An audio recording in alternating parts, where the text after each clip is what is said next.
Assalamualaikum wabarakatuh. Salam. Om Swastiastu, salam kebudayaan, salam kebajikan.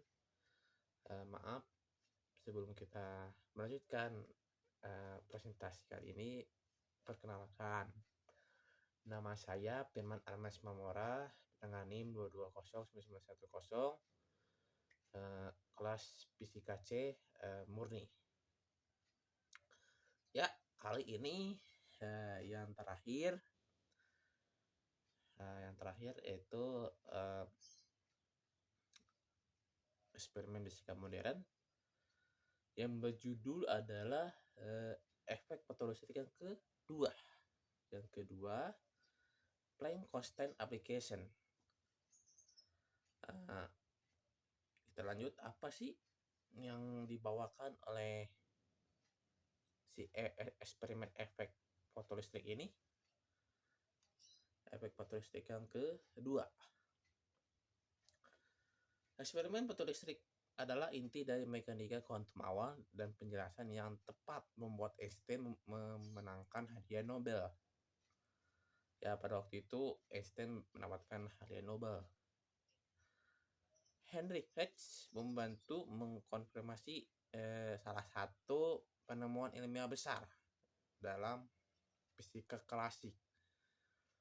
Produksi dan deteksi gelombang radionya menjadi bukti eksperimental persamaan Maxwell.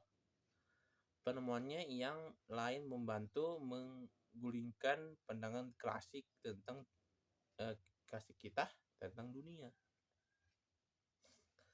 Hertz mencatat cahaya mengubah sifat listrik logam.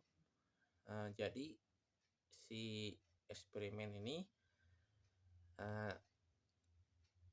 menciptakannya dua, yaitu Henry sama Hertz. Kita lanjut, dibantu oleh dua orang itu untuk mendapatkan Einstein hadiah Nobel. Baru efek fotolistrik merupakan pemancaran elektron dari suatu bahan yang disebabkan oleh radiasi elektromagnetik. Cahaya elektron yang dipancarkan dengan cara ini disebut fotoelektron. Fenomena ini dipelajari dalam fisika berbeda terkondensasi, keadaan padat, dan kimia kuantum untuk menarik kesimpulan tentang sifat-sifat atom, molekul, dan padatan. Efeknya telah digunakan pada perangkat elektronik yang khusus untuk deteksi cahaya dan emisi elektron dengan waktu yang tepat. Oke, lanjut.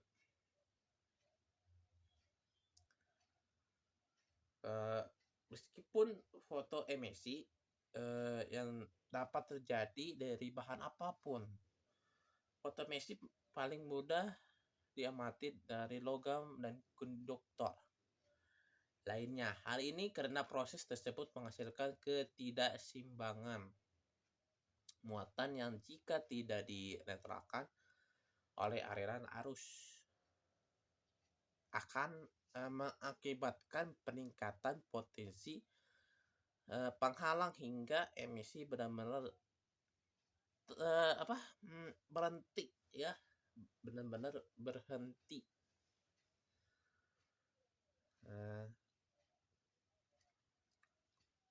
Sifat elektronik padatan kristalin yang teratur ditentukan oleh distribusi perbedaan elektronik terhadap energi dan momentum struktur pita elektronik padatan tersebut. Udah mau guys, bantu aku kelilipan. Lanjut. Model teoretis fotoemisi dari benda padatan menunjukkan bahwa difusi ini sebagian besar dipertahankan dalam efek fotolistrik. Oke, model 3 langkah fenomenologis untuk deteksi sinar ultraviolet dan sinar X. lembut menguraikan efeknya menjadi 3 langkah sebagai berikut. Yang pertama, efek fotoelektrik bagian dalam. Pada sebagian besar material yang merupakan transisi optik langsung antara keadaan elektronik terisi dan kosong. Yang kedua, perlambatan elektron ke permukaan di mana beberapa elektron mungkin tersebar karena interaksi dengan unsur padatan yang lainnya.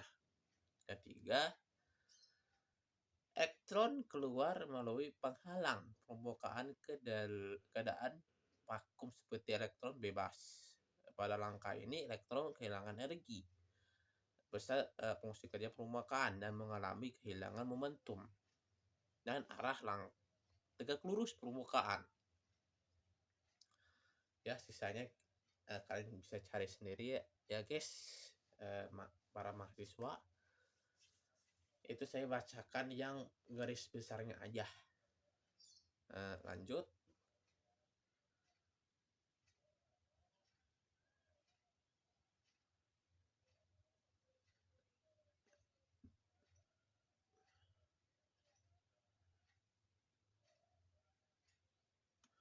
Metodologi penelitian. Berikut adalah prosedur umum untuk menggunakan alat tersebut. Yang pertama adalah pastikan alat plank constant application ini dalam kondisi baik dan terkalibrasi dengan benar. Yang kedua, atur alat plank constant application ini di tempat yang stabil dan bebas dari gangguan.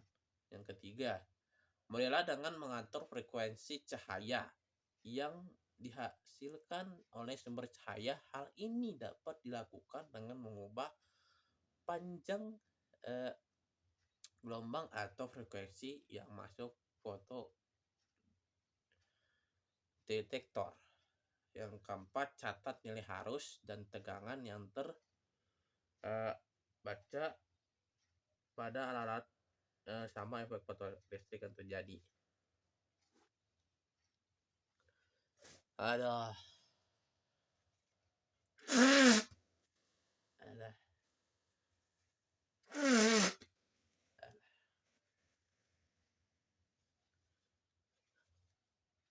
Maaf ya guys. Kita lanjut. Maaf ya guys, ada gangguan sedikit. Yang kelima adalah gunakan data yang dikumpulkan untuk membuat grafik yang menunjukkan hubungan antara arus dan tegangan terhadap intensitas cahaya atau frekuensi cahaya. Dengan menggunakan data yang dikumpulkan dan grafik yang dihasilkan, hitung nilai konstanta Planck menggunakan rumus yang sesuai.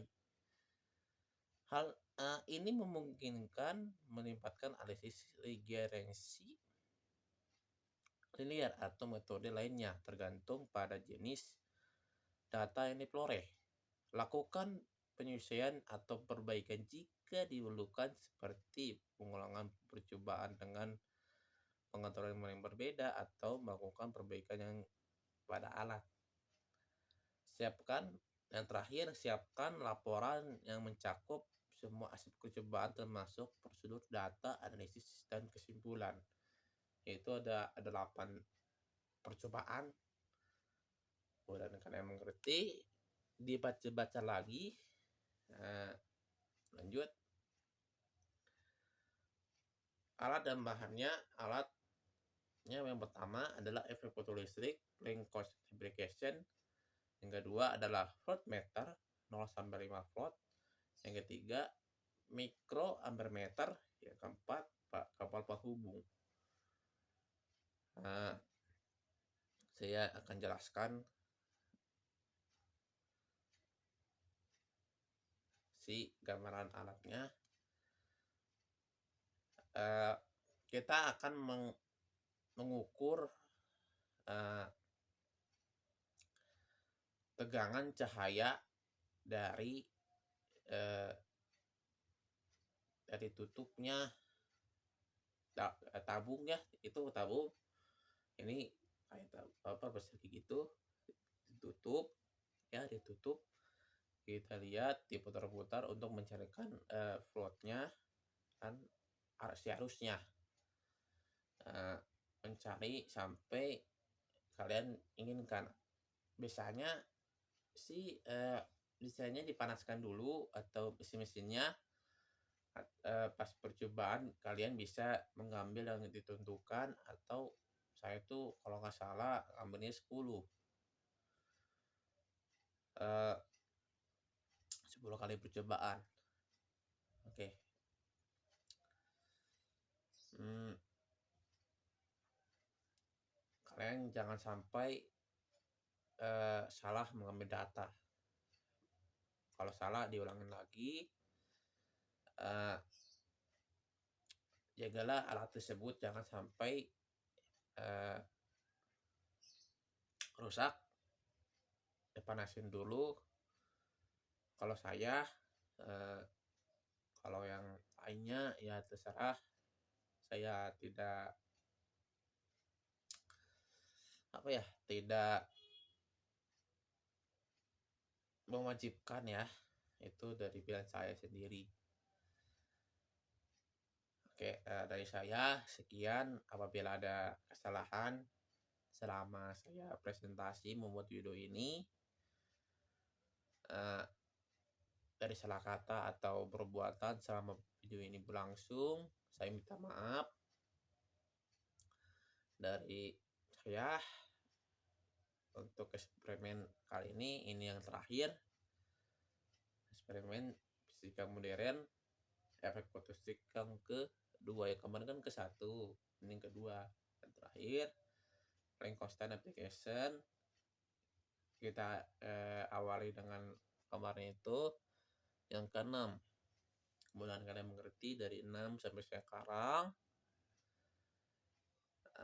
Sekian, saya minta maaf kepada Bapak Ibu yang nonton,